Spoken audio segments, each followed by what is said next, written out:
Finally, the internationals are gone, thank God, and we can get on with what we love, the club football. But just before I get into my Sunderland versus Accrington Stanley match preview, I'd like to say a massive, massive thank you to you, everybody who watches my videos.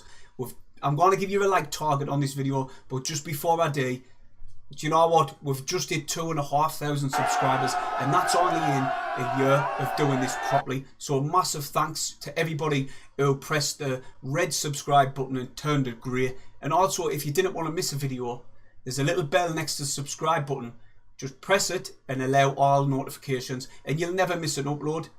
But with that being said, the like target for hitting 2,500 subscribers is 120 likes on this video.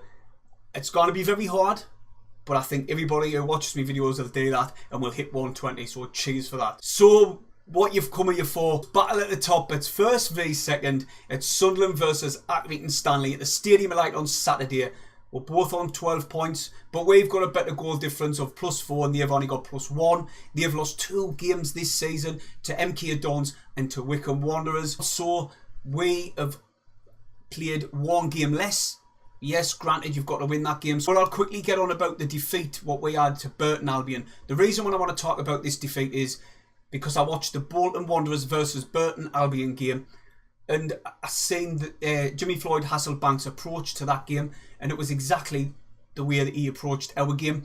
It was to sit 10 men behind the ball, and yes, the disciplined, yes, the solid at the back, and we found it very hard, and Bolton Wanderers did find it very hard to break them down and get a goal. But is that approach sustainable throughout the full season? I didn't think it is, simply because they were very lucky against us. We could have been 2 or 3 up in the first half, and Bolton Wanderers, they should have won that game as well. They had 74% possession and they hit the post 2 or 3 times. So for me, they were very lucky, and I cannot see that approach working throughout the season. I know he's not going to do that approach against teams need disrespect down the bottom half of the table. So moving on, we're back to Sunderland. I'm really excited about the start of the season. Yes, we're only 5 games in, and you've got to give a bit more time to let the league settle down. But for me, I'm really excited, simply because it's the first time we've been top of the league since we've dropped down into League 1. Now, if you kind of get excited at this moment in time, when are you going to get excited about us being top of the league?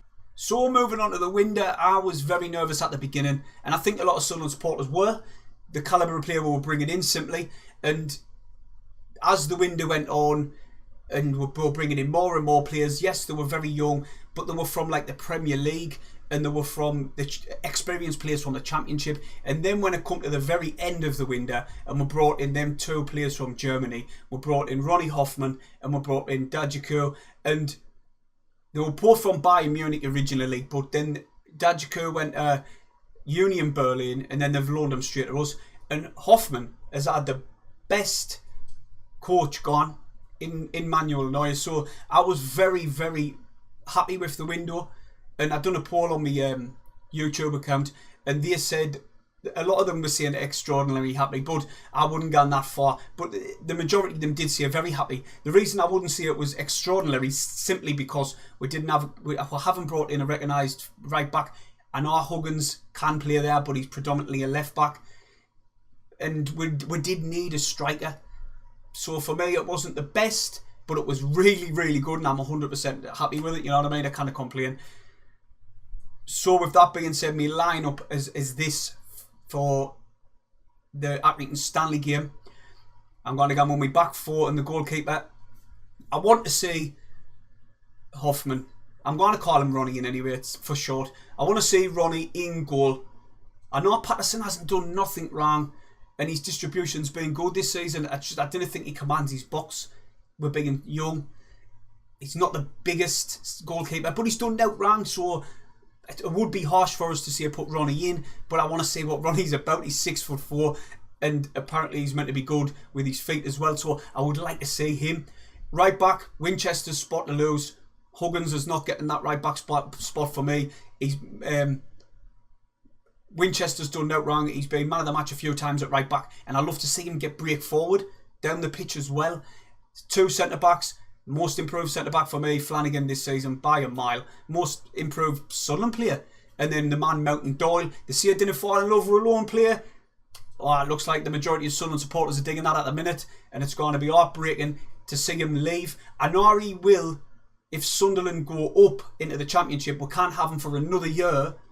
So, you know, if we bounce straight back into the Premier League, KDL might open his checkbook and say, listen, how much do you want for him? Because we want him. Which will be a nice thing. And I'm only 5 games in, but everybody and anybody can see how good he is. Left back, Serkin. You know, he does do a good job there. He's like averages a 7 out of 10 every game, like the games where I've seen him play. He doesn't really do much wrong. He's not the most exciting left back, but he's a massive improvement from what we've had in previous seasons. So, Serkin for me. Then, just in front of them, it's got to be Dan Neal, Luke O'Nien and Elliot Embleton in front of them two. Simply because I like to see O'Nien protect the back four and as well as get forward a little bit, but he does protect the back four a lot. If you just look at my match vlog against Wycombe Wanderers, you'll see his work rate in there when he was wrestling with Akin Fenwa. Then he tossed his body on the line to try and stop a block with his head on the goal line, sorry. So for me, he does do a lot of work and he doesn't get enough credit where credit's due for me. Dan Neal, absolute baller. Same with Elliot Embleton. Them two, it's a shame they didn't get into the first team last season because we probably will be in the Championship if we did. So for me, them two are always on the starting 11 team sheet every game for me. On the right hand side, I know it's not going to happen, right? I'm saying this now. I know it's going to be Lyndon Gooch, but I would love to see Dajiku. Simply because he's been training a lot since the 2 weeks he's come in. He's had 2 weeks to get up to scratch. And he's been training on his days off. So I just wonder, if he's in Lee Johnson's mind at starting. Simply because Lyndon Gooch has been very frustrating. Apart from the Wigan game, he's been very frustrating, but hasn't been his best. Will he start him? Then on the left hand side, a lot of people have seen they would like to see Broadhead instead of McGeady. For me, I wouldn't. I like McGeady. I always have, and I feel as if he's not at his best. He hasn't played as well as he has last season. And if we get that McGeady hitting on all cylinders, imagine how many goals Ross Stewart's going to get. And obviously up top, the Loch Ness Monster. He come out on and released a statement saying he was doing an interview and he said he loved the nickname that he's been given. He laughed about it, and that's like a nice little touch. So for me, that's my lineup, and I'm going to go for a Sunderland 3-0 win. Remember to comment below your score prediction, and if you get it right on the next video, you'll be at the credits at the end.